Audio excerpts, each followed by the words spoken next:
Everyone's in the Virgin Islands, and the political season is about to just kick into, I'd not say high gear, but get into play. We're here with someone who's no stranger to the VI Consortium. We've interviewed him before, Mr. Warren Mosler. How are you, sir? Hey, good to see you. Yeah, good to be here.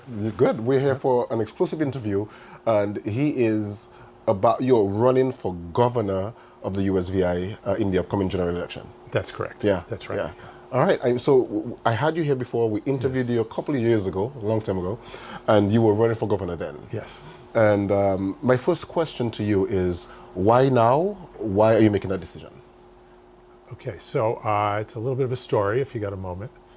But when Epstein died, there was $586 million in his estate.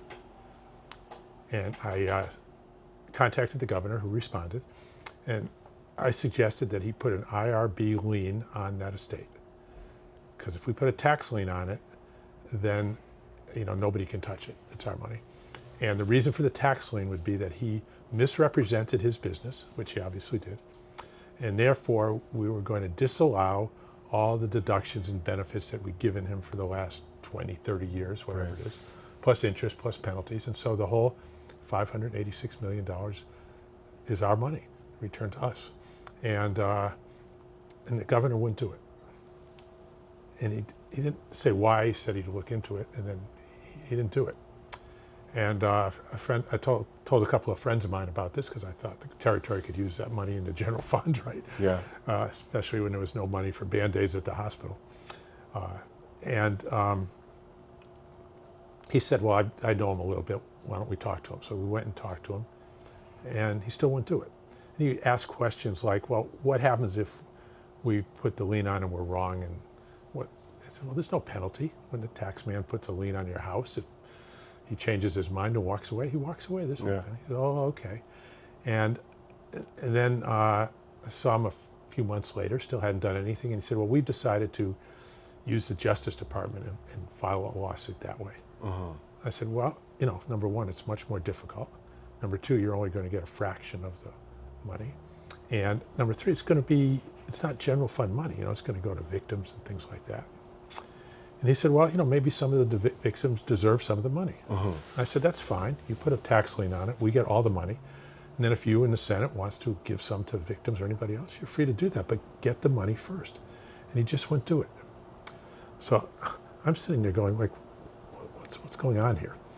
And I just did a little arithmetic in my head. And I said, there were 20,000 voters, 21,000 voters last election. If you just take that money and just give it to the voters, you could have given everybody $25,000 in cash. Okay, why?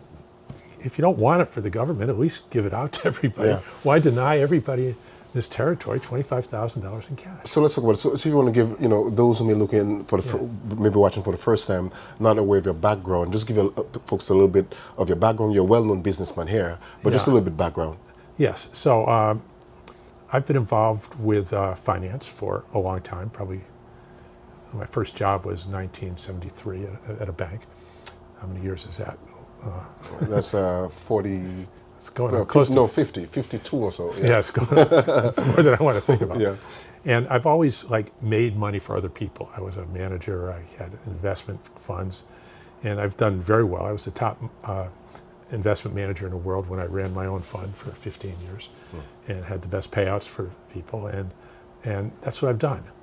And I moved my company down here in 2003 because I qualified under the EDC program. The Department of the Interior invited me down to see if I would qualify, and I qualified. It was a federal program. It's not a loophole or a dodge. It's an economic development program. And I got a 10-year contract, renewed it for another 10 years, and that expired 3 years ago. So now I'm not associated with that anymore. But that's why I came down here. Okay. And personally, I like the place. What I say about St. Croix and the Virgin Islands is it's not for everyone, but if you like it, there is no substitute. Right. And I've traveled the world, there is no substitute. We always wind up.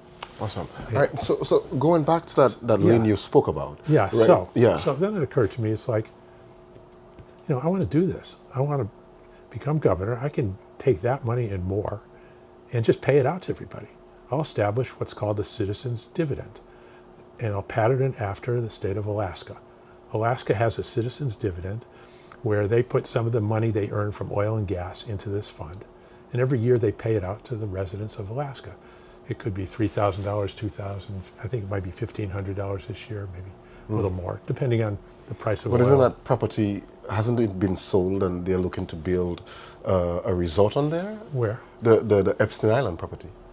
Yeah, well, that's all gone. Yeah, That opportunity's gone. So that's gone, yeah, obviously. Yeah, no, so what are you gone. talking about now? You mentioned about... So I've identified several more sources where I can bring in that kind of money that normally wouldn't be brought in by our normal tax programs, that the government wouldn't have if I don't go out and bring it in. And the reason I'm going to bring it in is so I can just pay it out to everybody. The government can run on the normal government money, and I'm also, between transparency and eliminating various corruption, we'll do just fine with $1 billion that we have now. So you're saying if you were to become governor, yes, every resident would get how much and how often? This is an annual dividend payout, what you talking about? Yes, there would be a dividend payout. And for example, I'm sure I can refinance the rum bonds again because they didn't do it right the first time. I was in the governor's office to help them, and they decided to do it their own way, not the way I showed them, and they left $500-600 million on the table that they could have had in addition to what they got. And it's there to be refinanced properly. And when I go in and do that, that'll put $500-600 million into the Citizens Dividend Fund and be paid out to all the voters. You know, And annually? well, I'll pay it out right away. I'm not gonna You'll pay it out right away? Yeah, so, you know, not if it's like $10, but you know, if we get serious money in there, as soon as it's serious money, we'll pay it right out. You'll pay right out. You mentioned if it were the let's say the Epstein, that was like over 500 million. Yeah.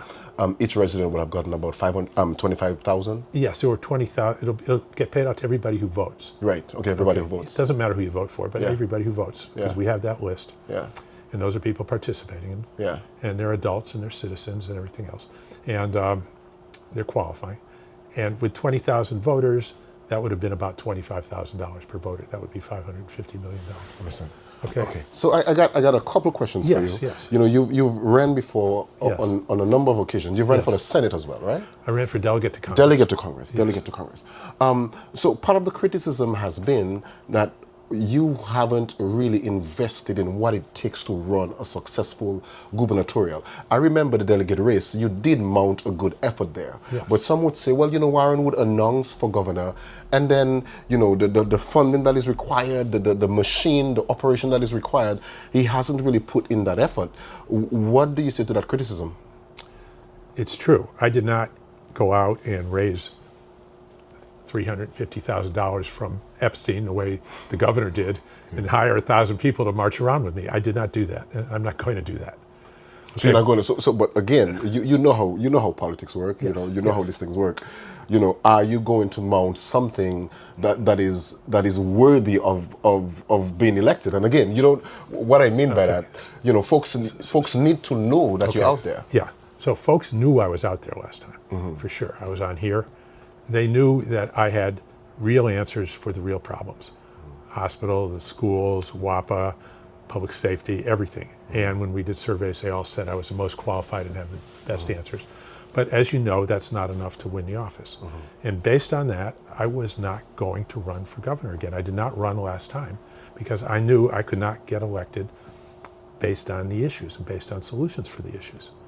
Okay, but when I saw what happened with this $586 million and how it just dawned on me, I can just pay this out. I think that's something that will appeal to people, okay, you know, that will You feel make like a difference. you feel like this is the right time? Well, anytime's the right time, but I hadn't thought of this before. Yeah. Okay, Yeah. but now that I see all these opportunities to bring in extra money that haven't been brought in, then I just got the desire to do that, to get the money out to everybody. I mean, I'm 76 years old. That's what I do. I love making money for other people. Yeah. I'd love to see everybody on these islands get an extra $25,000, $50,000. It would solve a lot of problems for them. It's not going to fix your, cure your life's problems, but it's a big step. Right. So again, everyone knows you're... Now, maybe that's not enough. Maybe I can have the answer to every issue, cut your WAPA bills, the whole thing, good education, good quality medical care, and a $25,000, $50,000 dividend. I can't guarantee it. It's not government. It's a one-time? Well, every time I see an opportunity, and I've got several that I can go over with you, it's just going to go into that fund. So until I run out of ideas, it's going to be more and more. Well, and I haven't run out of ideas in 50 years, by the way. I know, so let's take this surgically then. But let me just finish. Yeah. I'm thinking that will be enough without having an army of people and fish fries and everything else, because I'm not going to do that. I'm just going to present my ideas, what I'm going to do. Everybody's going to know them. And if it's not enough, it's not enough. I'll just go back to my normal life like I did before. That's okay. All right, understood that. Let's take this one at a time. Yeah. Let's talk about WAPA. Yeah. Right. So the administration, the one prior, those prior, have been talking about ways to fix the issue. And you know, the governor would say he's made progress with renewables and whatnot, but the bills, the actual, you know, cost hasn't gone down for the everyday person. That's right. Do you have ideas for WAPA, and what are those? The answer is yes, and you don't remember them, right? No, I've been on here years ago. So, well, so it's the same ideas. Well, they've changed. Yeah. Okay, because it evolves each time, and each time new problems come up and new things come up. But right now, bringing down the cost of generation is not going to bring the bill down. Because our marginal cost of generation, that means if WAPA produces one more kilowatt, how much more money does that kilowatt cost them to produce? The best I can tell, talking to them, listening, is 13 cents a kilowatt. The bill is 45 cents. Right. Okay, so if they cut 30% out of that, it cuts 3 cents out of the bill. Okay, and they've also, the last I read in your publication, WAPA's actual cost is 65 cents. And the government has been subsidizing it out of some FEMA money or some government, but that's run out. Yeah, that's right. They're not doing that anymore. And so now it's just coming out of the general fund. I don't know how long they're going to do that, because that's supposed to come out of the ratepayers. Well, I wonder if it's still subsidizing that. I'm not sure if... Well, it has to be, because the cost is still 65 cents. If that's the case. Yeah. But you know, WAPA has seen some saving. If you before we continue... What I'm saying is, even if that 13 cents goes to zero, that means the cost goes from 65 to 52. It's still higher than what we're paying. So, well, what I'm trying to say is I'm not sure it's at 52, because WAPA itself has seen some savings with the implementation of the renewables. It just has, those savings haven't been passed on to the consumers, right? And WAPA says what they're saying, they want to be able to pay the debt service, right? Because they're knee-deep in debt. Before they could pass that on, the governor said about 2 years or so. What I'm saying is, what are those new ideas? So tell me. So they haven't saved money on these going to solar, for example, from what I can tell. Because they said they have, but... I know. They save in one spot, but it costs them more somewhere else. Because last time I checked, and it may be different now, okay, I'm not in WAPA, but I used to have very good connections 4 or 5 years ago. When the sun came out and the solar came on, they have to buy that at 13 cents a kilowatt from the solar company. And their cost for fuel was already 13 cents. So there was no savings. Okay, now the way they accounted for their cost before, the 22 cents, that was called avoided cost. That wasn't marginal cost. And that's not the way to look at it when you're trying to figure out whether the bill's going to go up or down. Okay, that's an accounting thing, and I'm not saying it's wrong, but it's not the number we're looking for.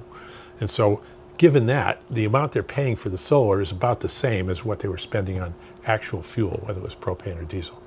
And so in real dollars and cents, they haven't saved any money. It's moved from one part of WAPA to another. And that's why they say we still need the money, even though the cost of solar is below our avoided cost, which doesn't mean anything. We don't have the money, and they're right, they don't, because it's not a net gain for WAPA. So the solutions is what I want to know. What are your solutions? Okay, so first of all, they're philosophically, they've been making the problem worse, because their big problem of WAPA is the fixed cost. Okay, they have to have linemen, they have to do all the repairs, they have to have all this. Last time I checked 6 or 8 years ago, the fixed cost was $150 million a year. And that gets divided among all the ratepayers. Today, last time I asked it, I was at a tennis match with somebody from WAPA, and he thought it was closer to 200 million now. Fixed cost. That means if everybody goes off the grid, except for you, if you're the last guy left on the grid, do you know how much your bill is? Yeah, the actual, 200 million. Yeah, the actual fixed cost. So they've been losing people. And as they lose people, this 200 million there's fewer and fewer people to pay it. So the cost goes up. It's got nothing to do with the power cost or anything. It's just this fixed cost to run the thing. If they doubled their sales, then that gets cut in half per user. Because all the users have to share this expense. So if you have twice as many users, the same expense goes down, right, for each person. Understood. They're going the opposite direction. They're shrinking the sales. We've got to double the sales. How are you going to double the sales when folks are moving to renewables? More and more residents are putting solar, wind. Or what are you going to do? Okay, so there's a lot of pieces to do it because it's a big number. Okay, so one thing that I've done, and I've got a friend of mine in China now who's just coming back, because under the new tariff arrangements, we can get cars from China where the mainland can't. We can't sell them on the mainland, but we can use them here. And we can get cars for everybody that cost $7,000 or $8,000 that are brand new electric cars. And the money you pay for electric to keep them running will be less than what you're paying for gasoline right now. So if we just get, it's like Kodak, remember they would give away the cameras so they could sell the film? Yeah. Okay. So if everybody got these electric cars, they would spend $25 or $30 million a year on electricity for WAPA. That would increase our sales by something like 10%. And WAPA's increased costs would be very minimal because we already have excess capacity. We're not going to have to build new generators or anything. Right. Okay. And it spreads out that $200 million over more ratepayers, right? Right. So it's a big step in the right direction. And people will save money. And we can finance these for everybody. It would cost $150 a month for a brand new car that would cost you less for gas. So everybody gets brand new electric cars. I know China got some really good models. Yeah. Everybody gets that. What happened to the gas stations? What happens to them? They close down? Yeah. Okay. You know, they won't be selling gasoline to those cars, but people still have gas cars. There's a transition period. So that's what I'm trying to say. So transition But look, period. we used to have horses and buggies, and now we have cars. So I get the concept. Let's talk about one thing at a time. Yeah. This fixes WAPA. Okay, the savings there is enormous. We're going to benefit 84,000 people. 1,000 people, no, 100 people that have gas stations are going to have a problem. But you know, with progress that happens, and we have to see that there's opportunities for everybody, which there will be. So everyone, just to be clear here, everyone gets the electric cars. Well, everyone has opportunity to get them. They're not being required. I understand. And who wouldn't take them, right? Right. If the government's providing them. Right. And so they purchase those vehicles, they get those vehicles, and then they continue. Say it again. What happens? We're talking about WAPA. Yes. That cuts WAPA's costs by something like 10%. Explain why it costs WAPA's costs. Because WAPA now sells $25 or $30 million more electricity, and that new electricity doesn't cost them anything. Right. It doesn't cost them anything. But so they just get $30 million of new revenues. Right. So is it costing the individuals with the new electric vehicles? Is it costing them more? It costs them $30 million, but they save $35 or $40 million that they would have spent on gasoline. I get it, but I'm not sure folks are going to really make that correlation. Just because you're saving it. Maybe they won't. They don't have to buy this. If they want to keep paying $100 a month for gasoline instead of $80 a month for electric, they can make that choice. If they don't want a new car that costs them $80, instead they want to keep an old car. That is the plan. That is the plan for WAPA. Yeah. You're asking me what my plans are. Yeah, okay. Whether everybody's going to understand them or not, I don't know. I understand it. I'm just saying, how feasible is it? You spoke about, and what is the transition period? Have you accounted for the number of years it would take to see that? Well, every journey begins with the first step. Yes. I've already taken the first step. Nobody else has even thought about the journey. Right. So we're on the way. There's going to be a transition period. I'm just saying, let's say it's implemented, right? The transition happens where you actually got this in place, and then the program is in place. Yeah. What is the transition time, or has any research been done on, how many? I can only guess. Yeah, because then, it'll gradually build up. Some people will buy cars. It takes a while to get here on a slow boat from China, Right. And some might take 3-4 years, I don't know. So the overall idea here is really actually putting more folks on WAPA, doubling. That's the actual. And giving them a savings from what they're paying now. Yeah. Okay, so the other thing we can do is, because we have a low marginal cost of power, we have this big nut we have to do, we can designate an area such as Renaissance Park or something, or Ovents if we take it over, but we can have an industrial area where we can sell power at maybe 20 cents a kilowatt, which makes a profit for WAPA, but only for new businesses that come in from the rest of the Caribbean. And we will have the lowest cost of power in the Caribbean. And so we will be attractive to bottling companies and people like that to come into this area. And they will also bring in a lot of other money to the territory. But companies that have very high power bills will now be attracted to the Virgin Islands. I initially thought you would have spoken about a large, extremely large solar farm that could literally take care of the territory. You know, I thought you would have said something like that. I would, and I like that. I have solar on my own house. If that was going to solve the problem. But that is helpful, but it's not going to solve the problem. The problem is spreading out this fixed 200 million fixed cost over as many users as we can. So we have to bring in new users to spread out the cost. Okay, that's our main problem. Yeah, I've got solar. I love solar. It's everything. I'm the Green Party. Okay, we want solar everywhere. We will have solar everywhere.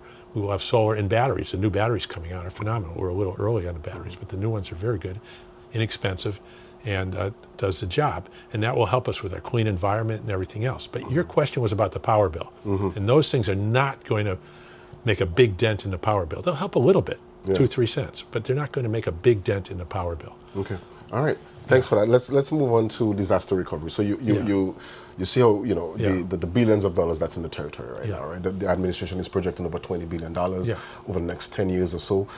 Some have criticized the pace of the recovery, especially the Envision Tomorrow program where homes have been destroyed. What is your take on the administration's progress? Would you do anything differently? So too many questions at once. Okay, so I am close friends with former Whit O'Brien consultants who are doing all this. And they've been keeping me informed as to the process and what could be done and what hasn't been done. And yes, it could have been done a lot faster and a lot more efficiently. And it's gotten bogged down in the bureaucracy of the Virgin Islands government. There have been attempts made to do better, and it's probably better than it was, but it's probably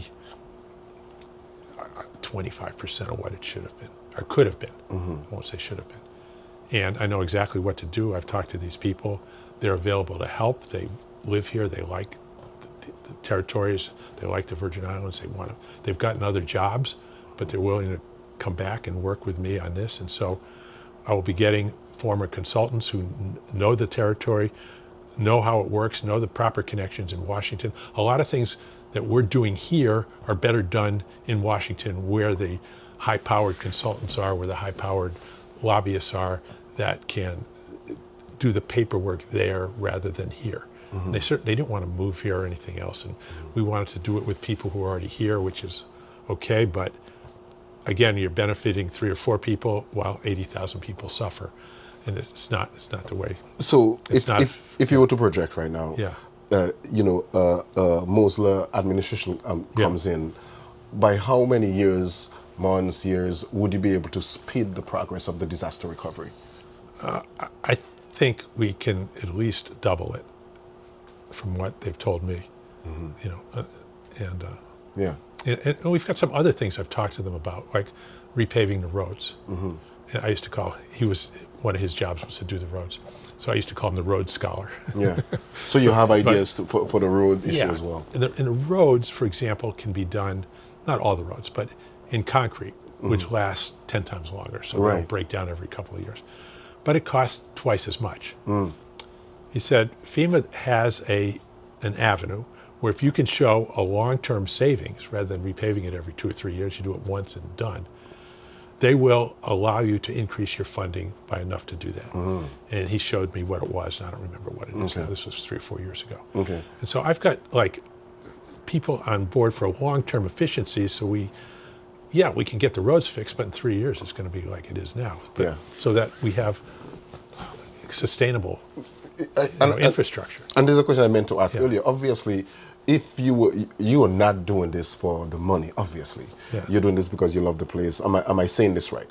Would your salary, would you take that salary, or would you give it to charity or something? Okay, so look, I already give away a lot more than what my salary is going to be, so that doesn't matter.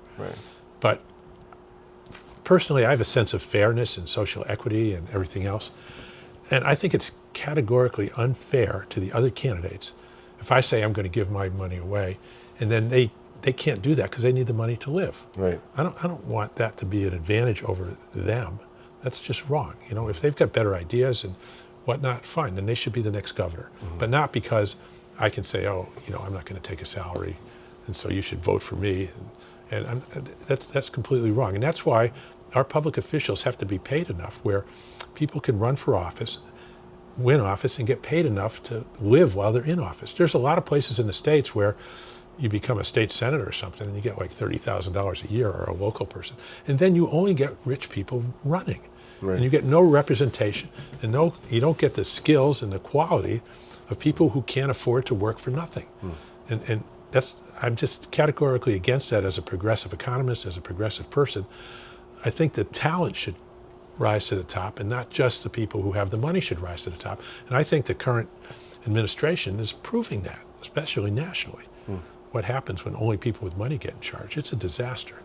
Okay, and I don't want to propagate that with what you're talking about. So and I understand. I'm doing it, and it's not about the money. Yeah. I'm going to give the money away anyway, but I'm not going to stand here and say that and make that an advantage over the guy who says, geez, I need to eat. I understand. Okay. And that's okay. Noble. That's noble of you. Well, it's not noble. It's just the way I am. That's what allows me to sleep at night. I can't sleep at night if I don't do that. You mentioned the current admin on the mainland. Yeah. What's your take on some of the actions, whether it's immigration, whether it's Greenland, the ICE controversy? What are your thoughts on those?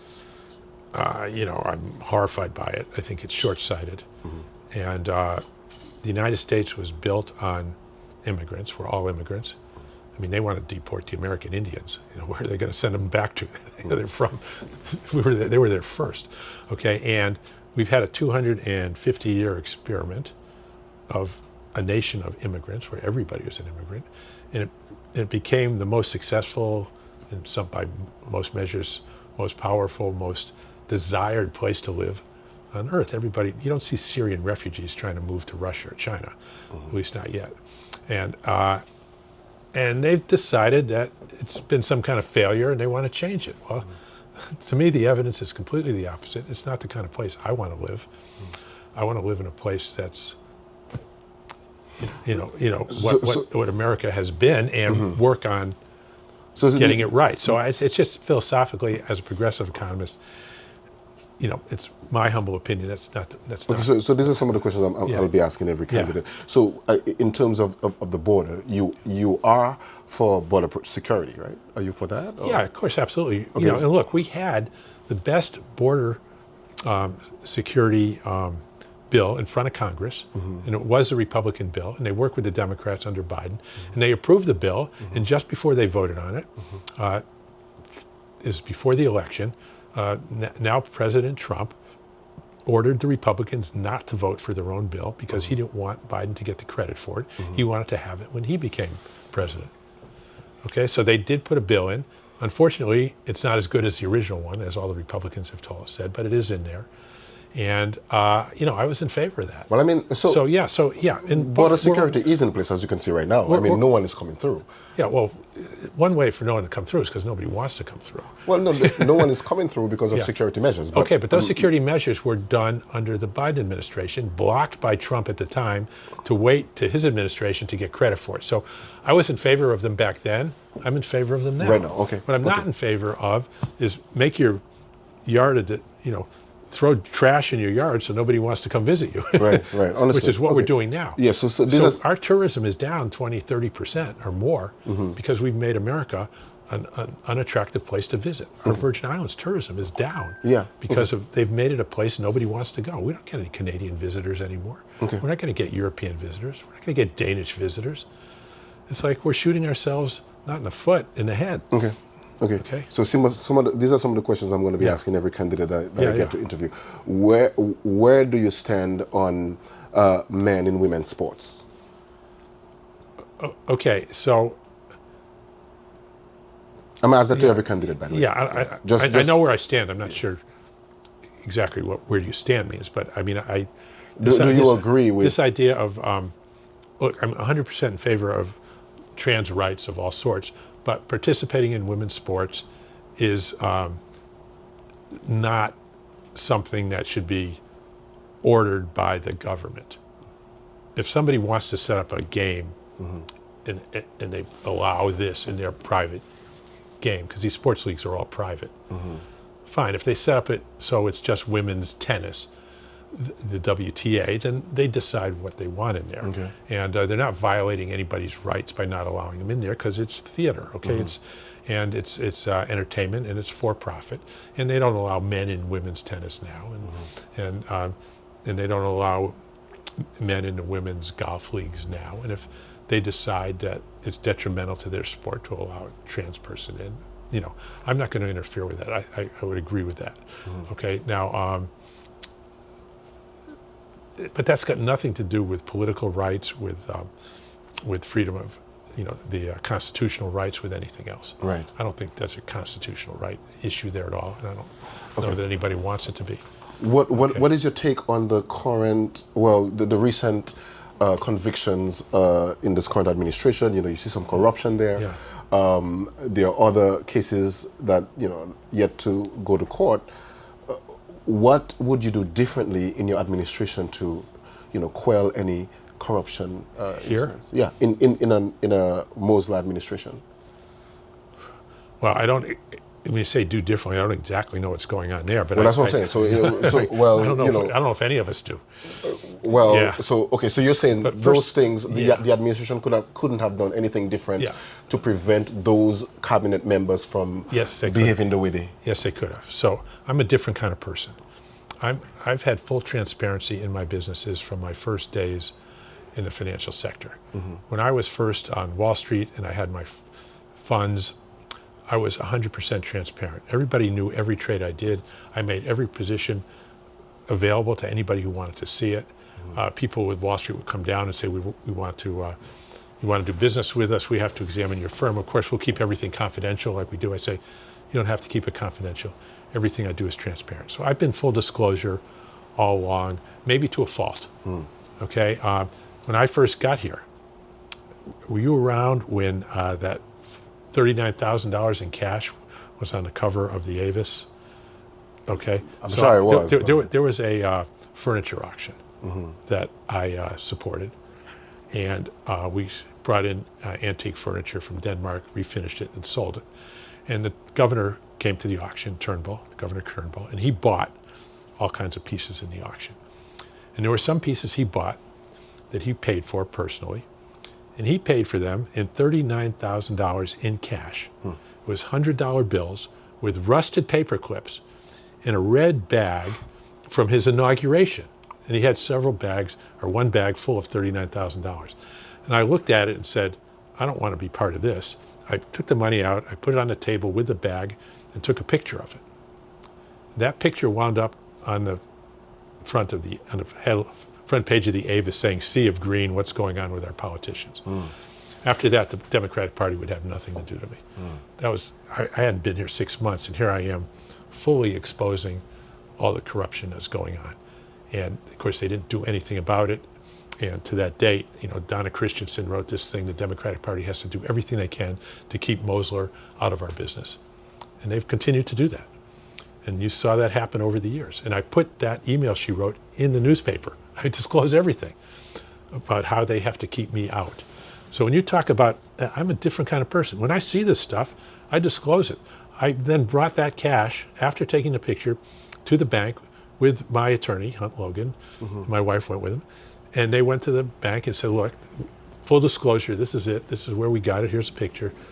Please deposit it to our account, which they did. And you have to then report that to the banking authorities, anything over $10,000. And that was all properly disclosed.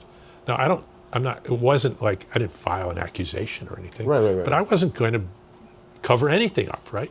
And I never do. I don't do that. I've never done that.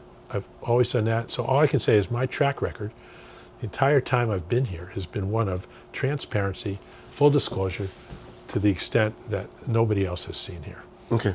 And maybe that's a reason to vote against me. I don't know. But to answer your question, I think it's a. You know, if there's something else I can do, you tell me, because that's what I do. So, do you have a lieutenant governor person in mind? Someone? Right now, I do. Colin Robertson. He's my tennis buddy. We play tennis together. Where is he? Where is he from? He's at Carton Beach. He's lived here about 15 years. On St. Croix? Yeah. Why wouldn't you get someone from St. Thomas? I didn't see any particular reason to. Okay. I tried last time, and it was really difficult. They all wanted $200,000 to be a candidate. and they all had heavy baggage. And I said, Well, they just won't do it. People in St. Thomas, I've tried, they won't do it. Warren, so you've been in, again, you know local politics. Yeah. It's difficult to win a general election if one person on the main ticket is at least not from the other district. That's right, I know that. So why wouldn't you choose someone from over there? Well, look, what I'm offering is solutions to all the problems, from WAPA to the hospital to schools, roads, and periodic payments of $25,000 to every voter.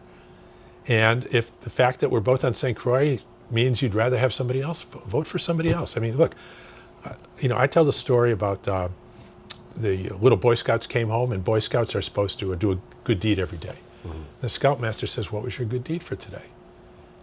And they said, oh, well, 5 of us helped this old lady across the street. And he says, well, why did it take 5 of you? He says, well, she didn't want to go. All right. If people don't want this, I'm fine. I've done this before. I'm a good loser. I have a good life here. I'm living out my sunset years in paradise. Yeah. I'm in the 4th quarter. I know that. I'm 76. And all I can do is offer these things. And if nobody finds it attractive, if they don't like the package, I respect that. We're good friends. No problem. What if you win? What if? Then people are going to be really well off. You're going to see something you've never seen before. And we will be in the national spotlight of some of the finest places in the world to be. Yeah. Uh-huh. All right. I mean, many other questions. We'll do this again. What would you say to the individual who is skeptical at this moment? For whatever reason they are. You're a well-known figure again, a well-known businessman, successful. What would you say to the skeptical individual? You know what? I have seen a lot of the other politicians. Yeah. And they're considering strongly giving you a chance. What would you say to them? They're on the fence. I'd say, look me up online, do a search.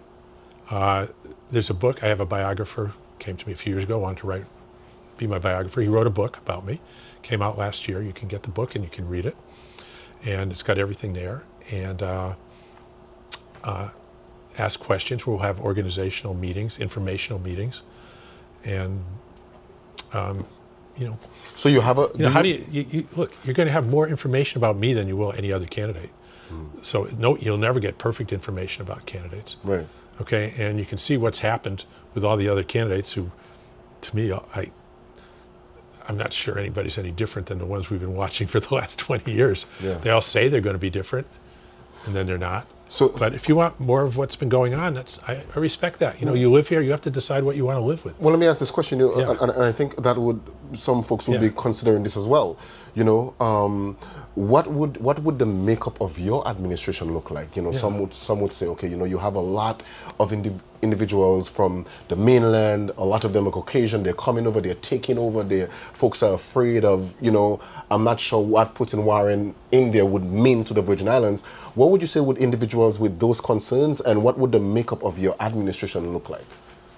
Well, people are, for each individual job, they're going to be like qualified people for each job. And, I'm not here to I don't have a big family and a whole group of supporters where I'm going to replace everybody in the government. Everybody's going to stay where they are.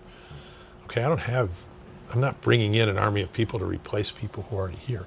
I am going to change one thing, or attempt to change one thing, which Colin is very good at, by the way, and that is the notion of hospitality. I think government employees, people should look forward to working with government employees. When you go to motor vehicles, you should say, oh good, I'm going to motor vehicles, can't wait to go there. You walk in, they say, hello, how are you? Thanks for coming to motor vehicles. How can we help you? Good, answer your questions.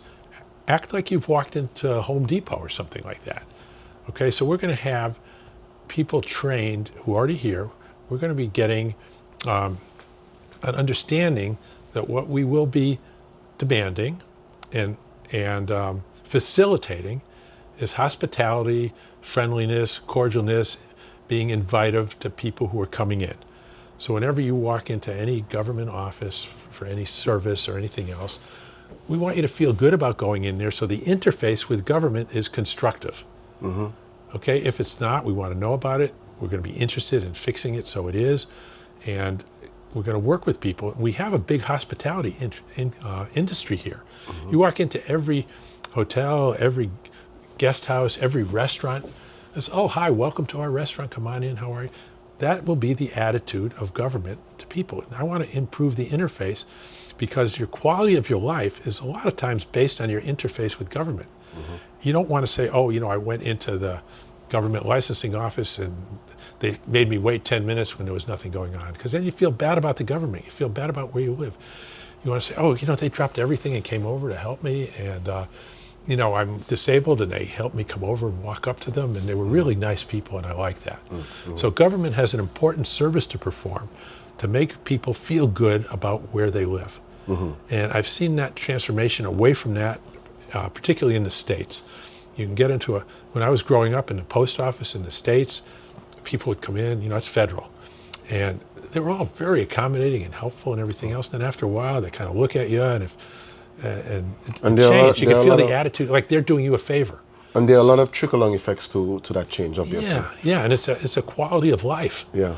And you just, your husband or wife comes home and they say, oh, how's your day? Oh, really good. I went to motor vehicles. They were so nice to me. Yeah. And they had a little problem with the camera, but we fixed it and got it done.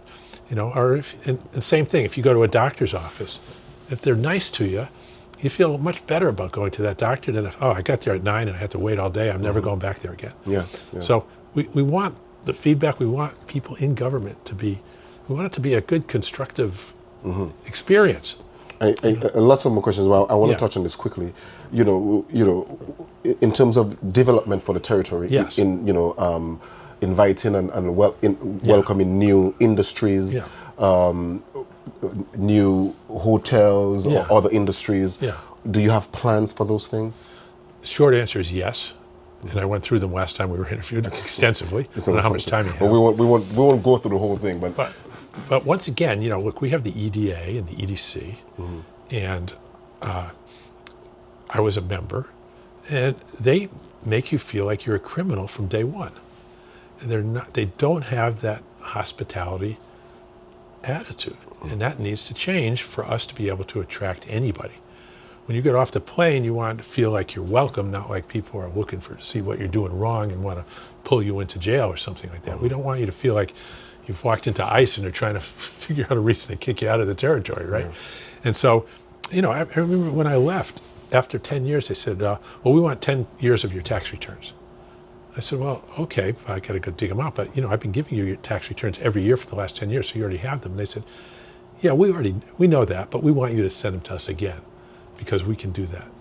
It's like, this is not the thing that somebody says to me, you think I ought to move down here and become an EDC company? So, well, you're going to save some money, but you got to deal with people who just treat you harshly and like you're a criminal.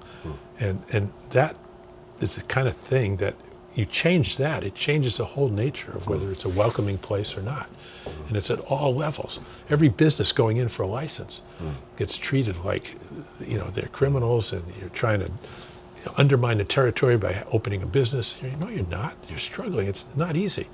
And we can't make it more difficult. If you go for a permit and it goes on somebody's desk and then it's still there 2 weeks later, it hasn't even moved to the next desk. And it's like, why?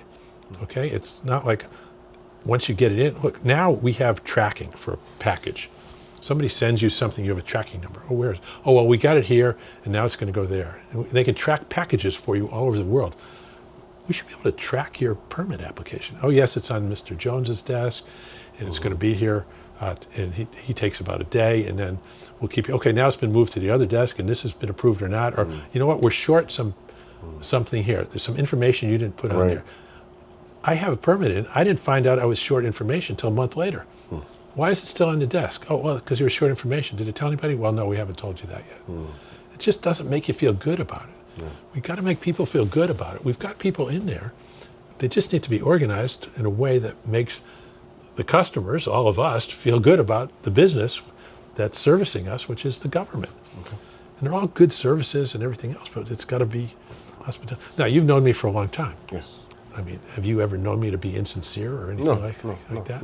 No. Known you to be a good man, personally. Yes. Yeah, I mean, Yeah. So, but as you know, I don't get. You can ask people about me. It's a small place. Yeah. I don't get to I don't want to be influencing anything. I just want to ask the questions. But personally, I've known you for a long time and very good man. So, Are you going to run a territorial campaign? Again, I'm going back to this issue here where you really need, you know. I'm going to let everybody will know Yeah. about it, okay? Yeah.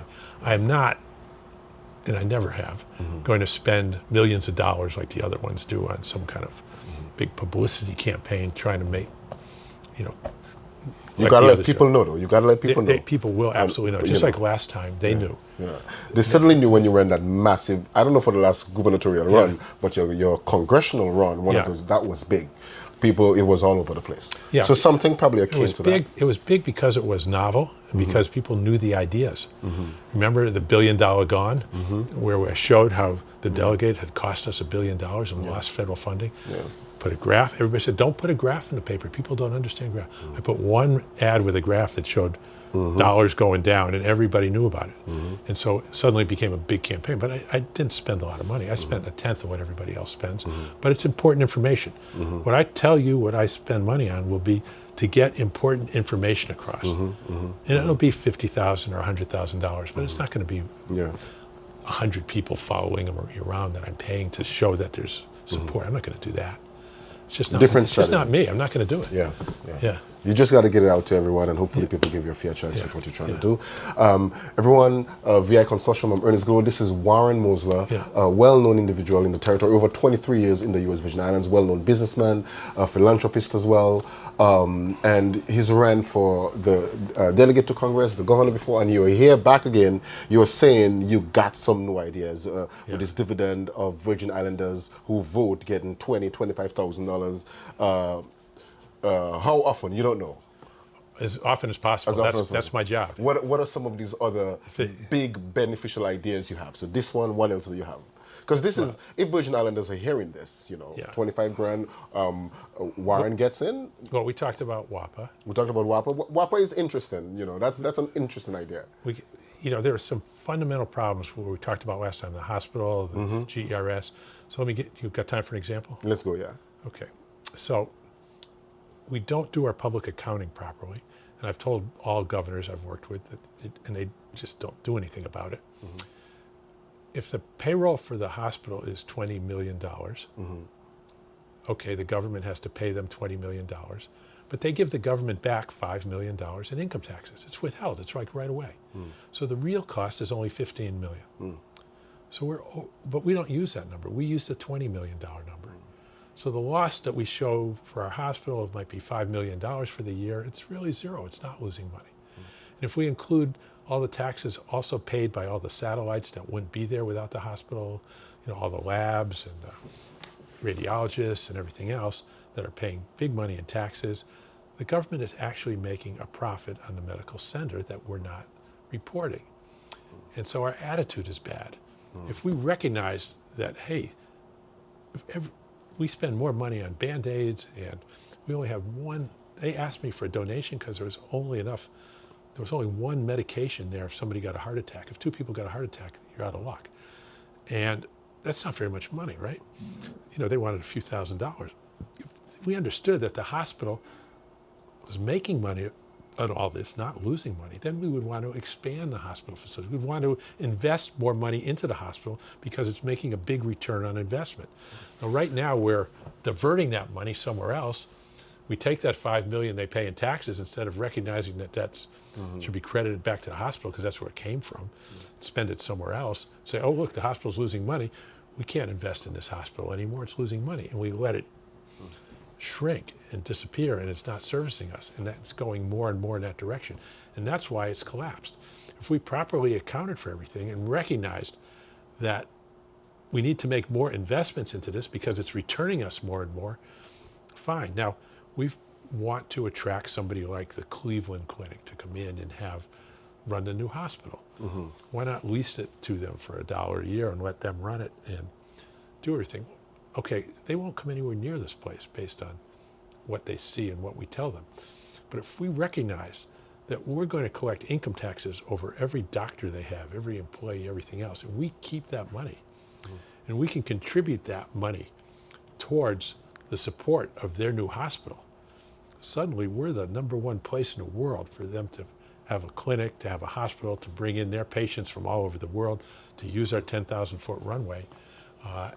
And now they have a big financial advantage to use our territory rather than anywhere else. Okay, even better than Florida. Florida can't offer them that. Florida doesn't keep the income taxes from their doctors. It goes to Washington. We get that money. We can contribute it back to the hospital. It's found money for us to bring them here.